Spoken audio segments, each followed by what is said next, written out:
On episode 471 of Nintendo Switchcraft, be careful where you buy your games. Persona 5 Scramble Demo is out, sort of. And are there too many Fire Emblem characters in Smash? Those stories and more on this episode of Nintendo Switchcraft. What's up? This is John from Atlanta, and you're listening to Okie dokie. Nintendo Switchcraft.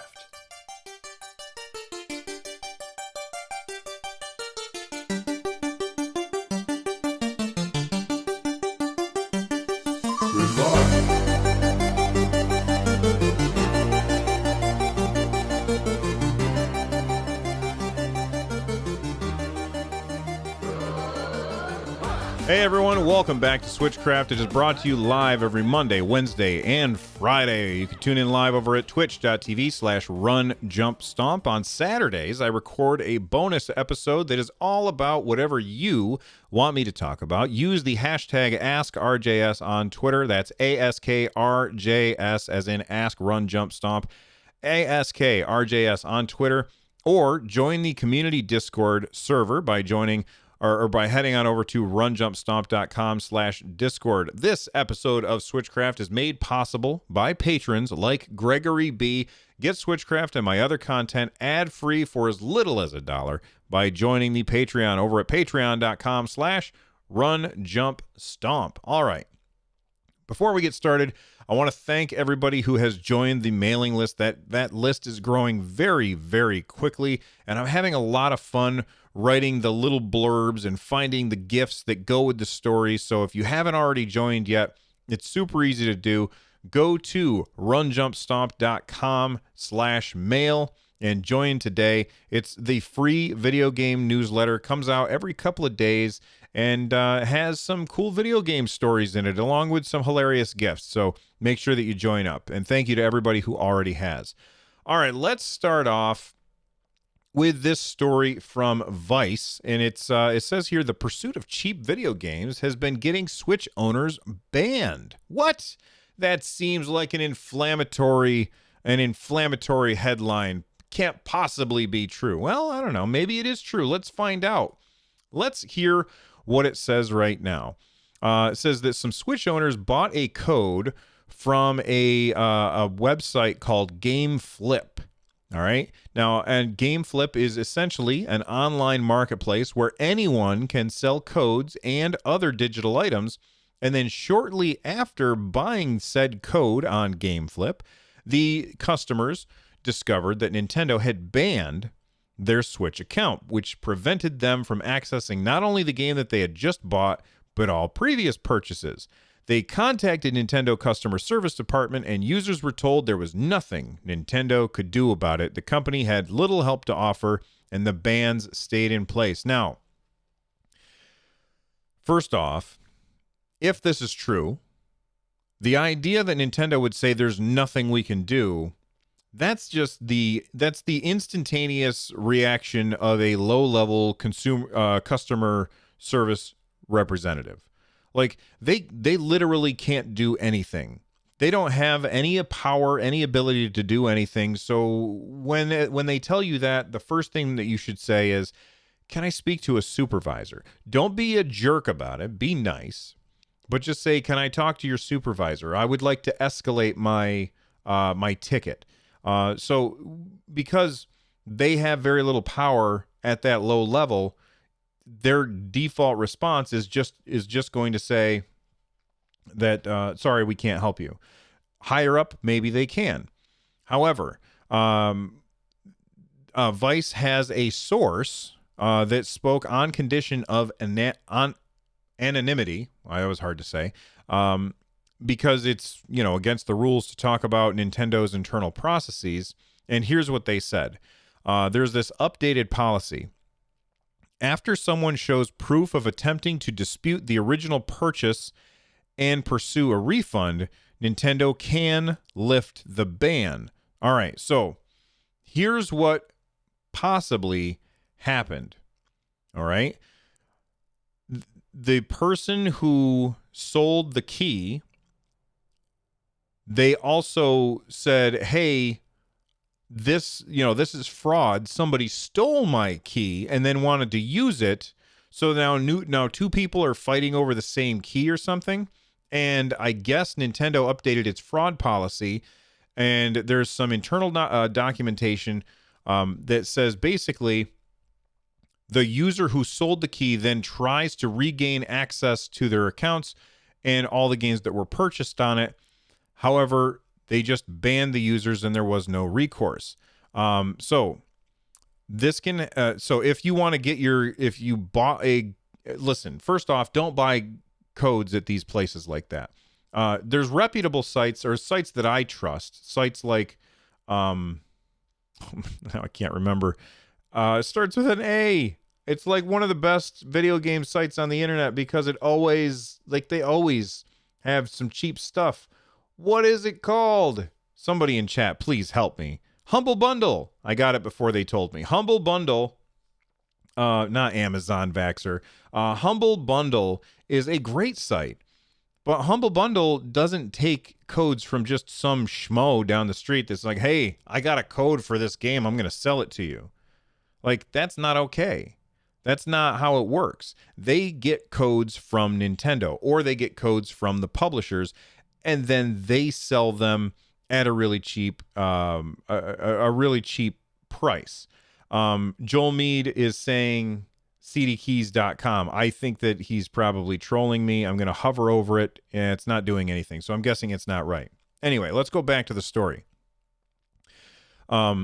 According to the updated policy, after someone shows proof of attempting to dispute the original purchase and pursue a refund, Nintendo can lift the ban. This can happen by attempting to get a refund from the seller or the website where the code was purchased. So you have to get a refund from the original place that you got the code, or you can call up and dispute the charge with the card holder, with the bank. The game downloaded with the code will no longer be in your library, but you can purchase it again, hopefully this time from Nintendo. The official stance is that Nintendo is dedicated to providing its fans with fun and welcoming environment. To that end, we take steps necessary to prevent fraudulent activity. Fans interested in purchasing digital content or codes to download that content can always do so through the Nintendo eShop, Nintendo.com, or from authorized retailers. They don't want you going to unauthorized retailers because guess what? That's a great way to get your first off your credit card stolen, right? And to not get the game that you're trying to buy. You know what this reminds me of? And sure, maybe Game Flip or whatever this game is, this site is, maybe that is an authentic place and everything is on the up and up. I don't know, but I've never heard of them. So me putting in my credit card into that site is not going to happen. Like, that's just crazy town. I would never ever do that. I only deal with websites that, have been around for ages and ages and everybody uses. I'm just way too nervous about spending money on the internet. Maybe that's because I'm an old man. I don't know. It's a possibility. I am pretty old. Anyway, I would just avoid it. Avoid buying anything that is not from official sites, because you're going to get your Switch banned. And God, if I had my Switch banned, like I don't know how many games I have on here total. Probably not on here total, but all of the games that I have, there's just so many. There's at least 200, probably close to 300 at this point. And to have all those games taken away from me because my Switch got banned, it's just not worth it. It's not worth saving a couple of bucks by buying a third-party key that somebody probably stole. People in chat are making fun of how old I am. Joel Mead 24 says, Bill is so old, his social security number is 5. Joke's on you, it's 6. Thank you very much. All right, moving on. Let's talk about something you can get on the Nintendo Switch eShop, and that is Persona 5 Scramble. If you don't know what this is, Persona 5 Scramble is essentially... Uh-oh, hold on, stay here. All right, here we go. Persona 5 Scramble is a heroes... Not heroes, a warriors style game. So think Hyrule Warriors, think... oh my God. I can't remember Fire Emblem Warriors. Like, these are some really, really fun button mashy tactical games. They're incredibly fun. And Persona 5 Scramble is the same thing, but in Persona 5's universe, which is cool, I guess. I'm not super okay, let me rephrase. Normally, I would not be super interested in Persona 5 Scramble because I don't care about the Persona series. I know that they're incredibly popular. I know that people say that they're wonderful JRPGs, but I've never played one of them. So I'm not super excited about it, except the fact that it's another Warriors game. And I really like the Warriors games, which is weird. I'd never played one before. This is a very long-running series. I've never played one before until I got Fire Emblem Heroes, and I really liked Fire Emblem Heroes. Then I got distracted by something shiny, didn't get back to it. And then Hyrule Warriors came out, and that one, because it was based on Zelda, it just pulled me into it, and I ended up finishing that. And for those of you who've been watching or listening to the show for a really long time, you know I don't finish games.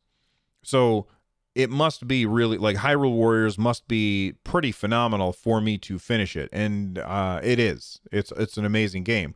So Persona 5 Scramble is basically that same kind of gameplay. From what I understand, is that it's a Warriors game in the Persona universe, which means that you are going to be surrounded by hordes upon hordes of enemies that you have to defeat, and you have some crazy abilities that allow you to take out scores of enemies with a single swing of your sword or whatever. Well, if that sounds cool and you want to check it out, the demo for the game is available now. However, it is only available on the Japanese eShop. Now, you might be asking yourself, I don't live in Japan. I'm guessing that most of Bill's audience doesn't live in Japan, and you would be correct. Most of my audience doesn't live in Japan. However, I do have some listeners in Japan. We have listeners of this show all over the world. So there are some people who are in Japan who are like, yeah, all right, something for us, which is great. But guess what? Your Nintendo Switch is the first home console from Nintendo that is region free. That means you can play Japanese games on the Nintendo Switch. No matter what region you're in, you can play them if you're in the Australian region or the European region or the North American region. All you have to do is create an account, a Japanese Nintendo account, and that really involves coming up with a new email address. Thank you, Gmail. And then once you have a new email address, when you make a new account, you use that email address, and they say, what country are you in? You say Japan, and then you can try it out. So you can download and try out Persona 5 Scramble, the Phantom Strikers, even if it is not available in your region, because Nintendo made the Nintendo Switch region free, which is awesome. I love that they did that. In fact, it's helped me get some review codes for games, because a lot of games on the Nintendo Switch, they don't get a lot of demo codes to give out to reviewers and content creators like myself. So what I did is I said, well, I'll take an Australian, New Zealand code instead. And they're like, okay, cool. And so then they give me one of those codes instead of saying, oh, sorry, we're all out of North American codes. So there's a little hint for you if you're a content creator like me. So if you try Persona 5 Scramble and you really, really like it, let me know what you think. I'm very interested in trying it out. I think I'm just going to wait until it comes to the Nintendo Switch eShop, because or the North American eShop, just because I got a lot to play right now anyway. And most of it is not on Nintendo Switch right now, but I still have Pokemon. I still need to play more Luigi's Mansion. I've got lots to play, and Persona 5 Scramble for me can wait a little while. All right, let's take a quick break. We'll hear from a sponsor. When we come back, we're going to hear whether or not Mr. Sakurai thinks that there are too many Fire Emblem characters or sword users in Smash. Stick around. All right, we are back. And this is actually very interesting. There's a tweet or not a tweet, a post from Mr. Sakurai that has been translated by BK2128 or it's Ryokutia 2089. It's a website that regularly posts information about Nintendo from Japan, and they took the post and they translated it. And this is what Mr. Sakurai has to say about this idea that there's too many Fire Emblem or too many sword characters in the Smash Brothers series. So it says here, the new fighters were not decided by my own favorites. They're brought by Nintendo. That is not new news. We've known about that for a really long time. I think from the very first start, when they started with the Fighters Pass, I believe that Sakurai said, don't tell me the ones that you want. Nintendo has already told me who to use, and they've given me a lot of flexibility with how I use them. But he's not picking the characters. Nintendo is telling him who to use, and I think that that's perfectly fine. It's their game after all. He says, this time I'm bringing the experience to play as the protagonist of a game you can play right now, right away.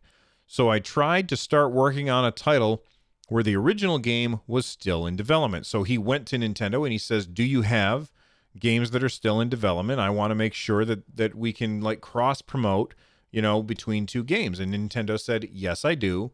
Or yes, we do. Use this character from Fire Emblem. Here you go.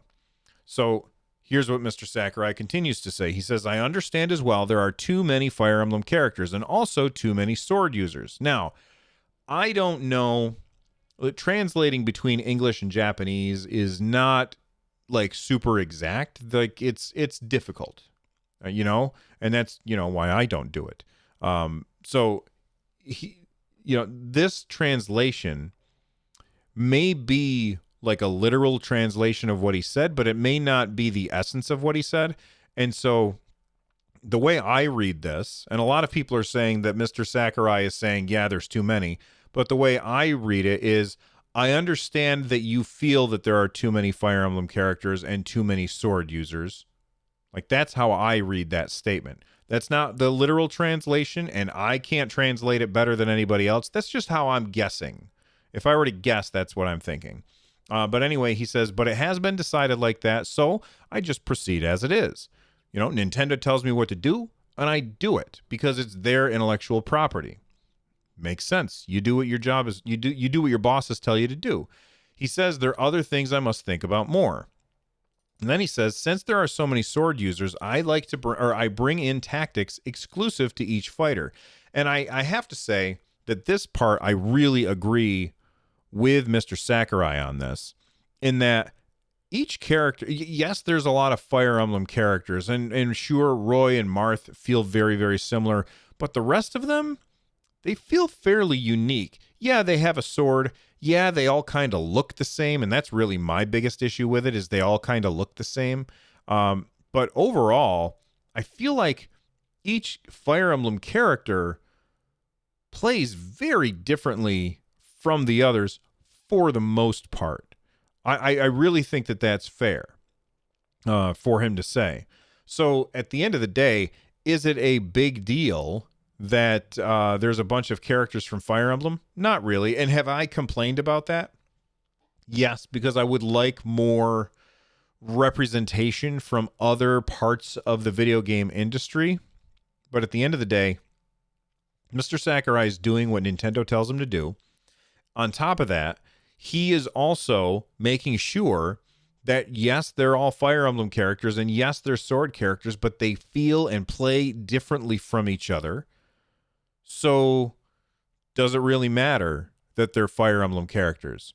I just personally, I wish that they looked different. I wish that they didn't look so similar, because I mean, I'm a filthy casual when it comes to playing Smash. I just hop on Pac-Man and I throw fire hydrants at people and I throw fruit at people, and I attack with ghosts, and that's what I like to do. I don't really play all of the other characters, although I do, I have subscribed to the Fighters, or not subscribed, but I did buy Fighters Pass 1.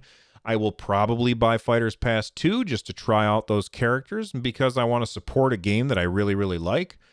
But when I play and I go up against some Fire Emblem character, because they all look similar, I always say to myself, which one am I fighting? I can't remember how they behave. J Harley 17 in chat says, I think the Astral Chain characters would be a cool addition. And while I agree, because they're kind of cool, they also kind of look like Fire Emblem characters. You know what I mean? Like there's they've got that aesthetic about it. So I don't know that makes, I don't know that would be a good addition. You know what I mean? At least for my problem with it. Joel Mead 24 in chat says it definitely took me a while to tell them apart. And Joel Mead 24 also says they definitely decided on the characters ahead of time. The same thing for Fighters Pass 2. So we're not expecting to hear about, like, don't start tweeting at Sakurai, oh, I want Waluigi, or I want this, or I want that, because he's not making those decisions. Nintendo has made those decisions, and they've made those decisions ahead of time. So there's nothing that you can do to change it. So if you aren't happy with Fighters Pass 1, then my advice to you is don't buy Fighters Pass 2.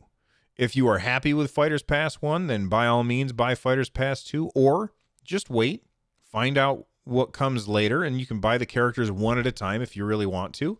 At the end of the day, I don't feel like the addition of the new characters has been imbalanced, and I don't feel like it's pay to win to get those other characters, because there's just so many characters in Smash that you can always find one character that counters another really, really well.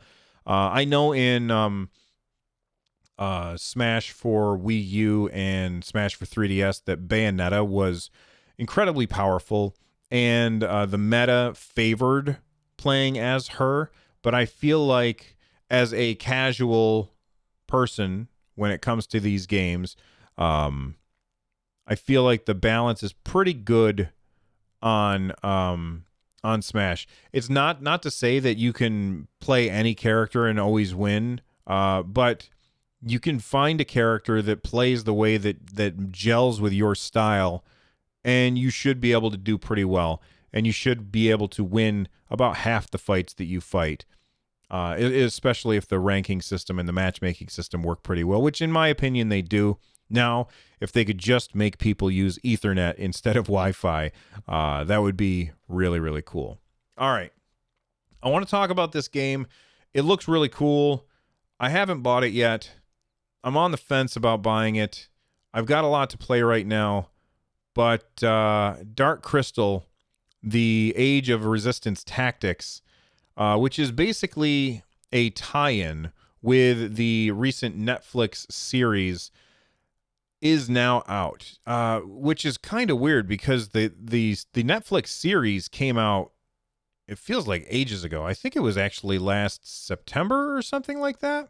And I just assumed that this game would come out alongside the series on Netflix, but they decided we're not going to rush it. We're going to wait, and we will finish our game, and we will launch it when it's ready.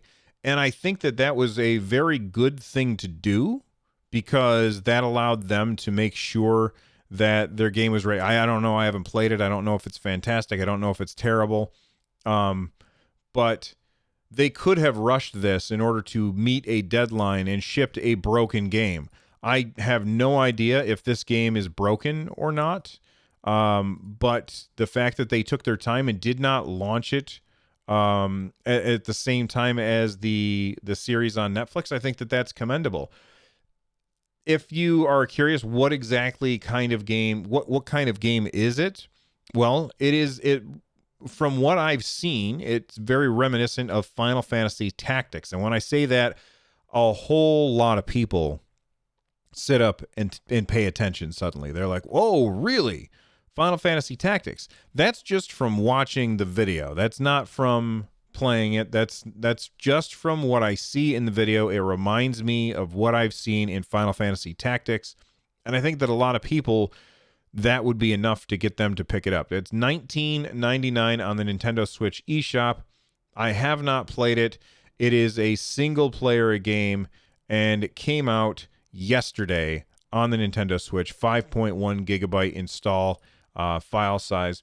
I just wanted to let people know about it because you might be interested in that kind of game. All right. Let's look at the time. I've got 5 minutes left. I want to talk about one thing really, really quick. There are rumors of Mario Kart 9 coming to the Nintendo Switch. This comes from the same source that has told us that Breath of the Wild 2 is delayed and won't be coming out later on this year. So it's a source that has gotten things right in the past. That's New Wabi Sabi on Twitter. So Sabi has told us things in the past, and those things have come true. Does that mean that they have inside information? Maybe it does, maybe it doesn't. We don't know. But they tweeted this out. It says, Breath of the Wild 2, where's my show button? Breath of the Wild 2 is taking longer than anticipated back during E3 2019, so it doesn't seem like it's going to be this year's holiday release, which adds more credence to the major title I was referring to in a tweet the other day. Neither are set in stone yet, so take this with some salt. The more likely one has tires, and so everybody says, tires, that means Mario Kart 9. And so here's my question to you. We've got Mario Kart 8 Deluxe, and I've been saying this for a very long time. What could Nintendo add to Mario Kart 9 that could not be accomplished by simply releasing DLC for Mario Kart 8 Deluxe? The graphics on 8 Deluxe are already gorgeous, and I really can't imagine them making it look better than it does, because the art style that they use, you hit the ceiling for graphical fidelity pretty quickly. So what can they add to Mario Kart 9 to differentiate it from Mario Kart 8 Deluxe? What I would prefer is to just add more tracks. Just sell me more tracks, sell me more characters, and I'll play a whole bunch of Mario Kart 8 Deluxe. If you bring out Mario Kart 9 and it's not wildly different than Mario Kart 8 Deluxe, then what you end up doing is bifurcating your player base for no good reason. It doesn't do anything unless there's something wildly different about the two. Bifurcating your player base is a bad idea. That means that some people will stick with Mario Kart 8 Deluxe, some people will move on to Mario Kart 9, and in both games it will be harder to get a match than it would already be. So it would be better if they just brought DLC. In my opinion, I've been saying this for years, it would be better if they just brought DLC to Mario Kart 8 Deluxe until we get to the next console from Nintendo. That's how I feel about it. You can tell me why I'm wrong. Use the hashtag AskRJS, and I may talk about it on the show. I've got 1 minute left. So that 1 minute left, I'm going to say that I've been enjoying more Hypercharged Unboxed. I need to play multiplayer in order to really progress, because the difficulty ramp has really taken off, and I got my tail kicked yesterday. So I need to play some multiplayer in that game. But it's really cool, and I just wanted to warn people that if you're not going to be playing with other people, then you're going to be running into difficulty issues. It's pretty hard. That being said, I really like this game. I like the movement. I really like the controls. And at the end of the day, I love the setting. So Hypercharged Unboxed, I'm a fan. I just need to play some multiplayer. All right. Become a part of the community by joining the Discord. There's over 1,000 people in our Discord. Make sure that you join us over at runjumpstomp.com/Discord. You can also watch the show live with all of the awesome chatters who come and hang out with us every Monday, Wednesday, and Friday over at twitch.tv/runjumpstomp. You can get a hold of me through Twitter at Run Jump Stomp. Use the hashtag AskRJS, and don't forget to sign up for the mailing list over at runjumpstomp.com/mail. This show is part of the Giant Size Team Up Network. For more information, check out gstu.net. The music that you're hearing right now is Cornelius Star Fox remix by Note Block. I will see you guys next time. Until then, stay awesome. Bye-bye.